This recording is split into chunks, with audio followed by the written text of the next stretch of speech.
নমস্কার বন্ধুরা, কেসি কিচেনে সবাইকে স্বাগত।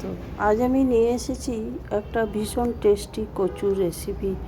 কচু যদি এইভাবে বানিয়ে নেওয়া হয় তো খেতে ভীষণভাবে ভালো লাগে। চলো দেখে নিই আমি কিভাবে বানাচ্ছি। দেখো, আমি প্রথমে কিছুটা ছোলার ডাল ভিজিয়ে রেখে দিয়েছি প্রায় 2 ঘন্টা আগে, আর কচুগুলো ভালো করে খোসা ছাড়িয়ে গোল গোল করে কেটে নিয়েছি।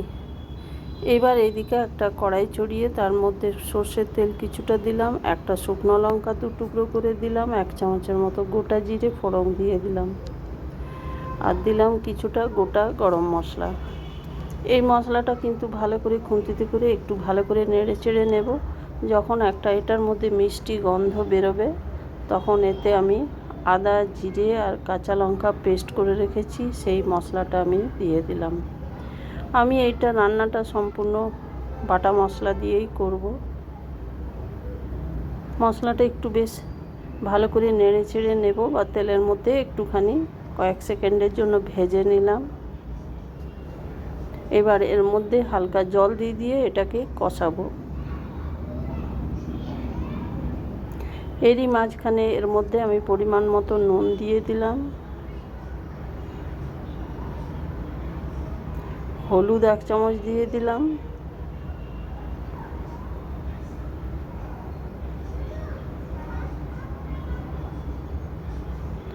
আর 1/2 চামচের মতো কাশ্মীরি লঙ্কার গুঁড়ো কালারের জন্য দিয়ে দিলাম। তোমরা যদি এটা স্কিপ করতে চাও তাহলে স্কিপ করে যেতে পারো। আর একটা তেজপাতাকে 2 টুকরো করে দিয়ে দিলাম। আর এবারে হালকা হালকা জল দিয়ে পুরো মশলাটা বেশ কিছুক্ষণ কষিয়ে নেব। এরকম নিরামিষ দিনেও তোমরা এইভাবে কচুর তরকারি করে নিতে পারো, খেতে ভীষণভাবে ভালো লাগে। আর যারা কচু খায় না তারাও কিন্তু এইভাবে বানিয়ে দিলে খেয়ে নেবে।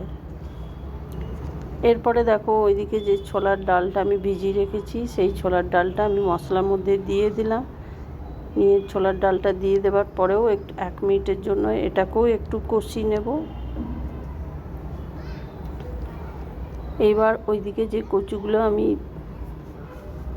খোসা ছাড়িয়ে ধুয়ে পরিষ্কার করে কেটে রেখেছি সেগুলো আমি দিয়ে দিলাম। কচুটা দিয়ে দেওয়ার পর কচুটাও বেশ কিছুক্ষণ মোটামুটি 1-2 মিনিটের মতো কষিয়ে নেব। আর আমি মিক্সির যে জারটায় মশলাটা পেস্ট করেছি সেই জারটা ধুয়ে একটু জল দিয়ে দিলাম।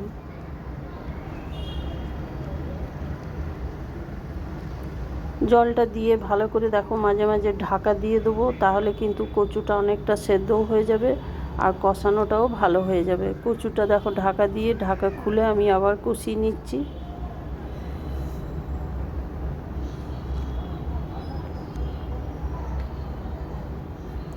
এইভাবে যদি কচুর তরকারি বানাও তো খেতে গরম ভাতে আর কোনো তরকারিরই প্রয়োজন পড়বে না। দেখো, এটাকে আমি খুব ভালো করে মিনিট 3-4 ধরে এটাকে কষিয়ে নিলাম। কষিয়ে নেবার পরে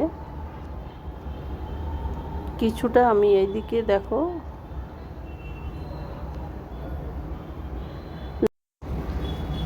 কষানোর পরে দেখো এর মধ্যে কষতে কষতে আমি 1 চামচ ঘি এটার মধ্যে দিয়ে দিলাম।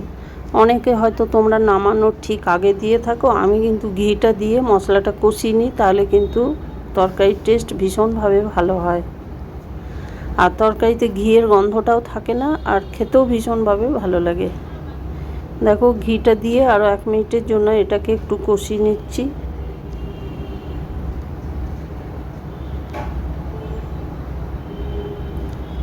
এইবার দেখো, কিছুটা নারকেল কোড়া ওইদিকে কুড়ে রেখেছি, সেই নারকেল কোড়াটাও আমি দিয়ে দিলাম। তোমাদের যদি হাতের কাছে নারকেল থাকে তাহলে অতি অবশ্যই এতে নারকেল কোড়াটা দিও, দেখবে কচুর তরকারির স্বাদ যেন দ্বিগুণ হয়ে যায় আর বোঝাই যাবে না যে এটা সাধারণভাবে কচুর তরকারি বানানো হয়েছে। খেতে অসম্ভব ভালো হয় যদি এর মধ্যে কিছুটা নারকেল কোড়া দিয়ে দেওয়া হয়। দেখো, নারকেলটা দিয়ে দেওয়ার পরে আরও বেশ কয়েক সেকেন্ডের জন্য আমি এটাকে ভালো করে একটু মিশিয়ে নেবো বা ভেজে নিলাম। কষা আমার হয়ে গেছে। এবারে দেখো, আমি হালকা গরম জল এর মধ্যে দিয়ে দিলাম। যেহেতু ছোলার ডাল দিয়েছি সেই জন্য আমি হালকা গরম জল এটাতে দিয়ে দিলাম। পরিমাণ মতো কচু আর ডাল একদম সেদ্ধ হয়ে যাবে। তাড়াতাড়ি গরম জল দিলে তরকারির স্বাদও ভালো হয় আর তাড়াতাড়ি তরকারিটা ফুটেও যায়। এরপর আমি ঢাকা দিয়ে মিনিট 5-এর জন্য ঢাকা দিয়ে রেখে দিলাম। তার মাঝখানে দেখো দুটো কাঁচা লঙ্কা আমি দিয়ে দিলাম, দিয়ে ঢাকা দিয়ে মিনিট 5 পরে আমি দেখো ফিরে এসে দেখাচ্ছি একদম ফুটে গেছে তরকারিটা, ঝোলটাও কমে গেছে আর কচু আর ছোলার ডাল দুটোই সেদ্ধ হয়ে গেছে।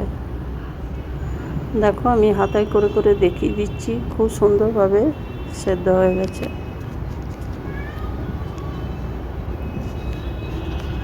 আমার রেসিপি যদি ভালো লেগে থাকে তো লাইক, শেয়ার ও কমেন্ট অতি অবশ্যই করে দিও। নতুন বন্ধুদের সাবস্ক্রাইব করার অনুরোধ রইল।